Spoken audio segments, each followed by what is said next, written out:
خبر شامل کرتے ہیں وزیر آباد سے تھانہ گکھڑ کے علاقہ کوٹ عنایت خان میں بیوہ خاتون کی زمین پر پولیس اور انتظامیہ کی موجودگی میں مبینہ ناجائز قبضہ کی کوشش۔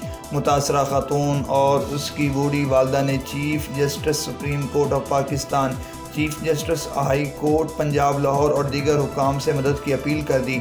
مزید بتا رہے ہیں ساجد حسین بٹ اس رپورٹ میں۔ تھانہ گکھڑ کے نواحی علاقے موزہ کوٹ عنایت خان کی رہائشی بیوہ خاتون مہوش بشارت نے بتایا کہ ان کے خاوند ظہیر صفدر چیمہ کی 1 سال قبل وفات ہو گئی تھی، جنہوں نے اپنی زندگی میں ایک خاتون فاطمہ سرفراز چیمہ کو طلاق دے دی تھی، جو طلاق کا سرٹیفکیٹ بھی باقاعدہ موثر ہو گیا تھا۔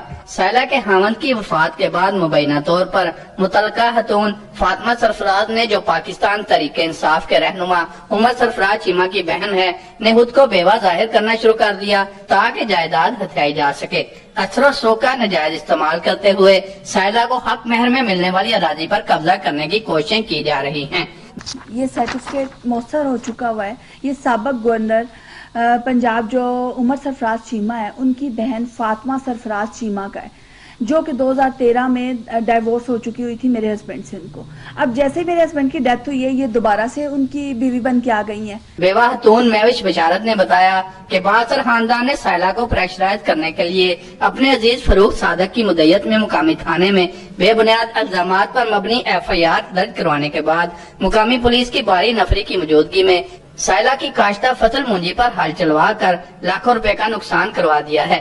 فاطمہ سرفراز چیمہ کا ایک بھائی احمد سرفراز چیمہ پولیس کے ہمراہ اپنے ساتھ ناجائز قبضے کے لیے آنے والے ملزمان کی قیادت کرتا رہا اور پولیس کی موجودگی میں انہیں جان سے مار دینے کی دھمکیاں دی گئی ہیں۔ اور سابق گورنر کا بھائی یہاں پر موجود ہے جو پولیس کو لے کر آیا ہوا ہے، اور یہاں پہ یہ ساری وہ کروا رہے ہیں۔ میری فصل تباہ پہلے کروائی ہے، اب اس پہ ہل چلوا رہا ہے۔ میری منجی فصل تباہ کر دی گئی ہے۔ سر میں کہاں سے کھاؤں گی؟ میرے والد صاحب 80 ایئرز اولڈ ہے، بھائی میرا کوئی نہیں ہے، ہسبینڈ کی ڈیتھ ہو گئی ہے، کدھر جاؤں میں کس کو بتاؤں اپنی یہ بات؟ متاثرہ خاتون مہوش بشارت، ان کی بہن کومل اور والدہ پروین اختر نے پریس کانفرنس میں قبضے کی کوشش کو ناانصافی اور زیادتی قرار دیتے ہوئے chief justice supreme court of Pakistan, chief justice high court, وزیر اعظم پاکستان شہباز شریف سے داد رسی اور جان و مال کے تحفظ کی اپیل کرتے ہوئے ناجائز قبضے کی کوششوں میں ملوث ملزمان کے خلاف کارروائی کا مطالبہ کیا ہے۔ کیمرہ ٹیم کے ساتھ ساجد حسین بٹ، سٹی 5۔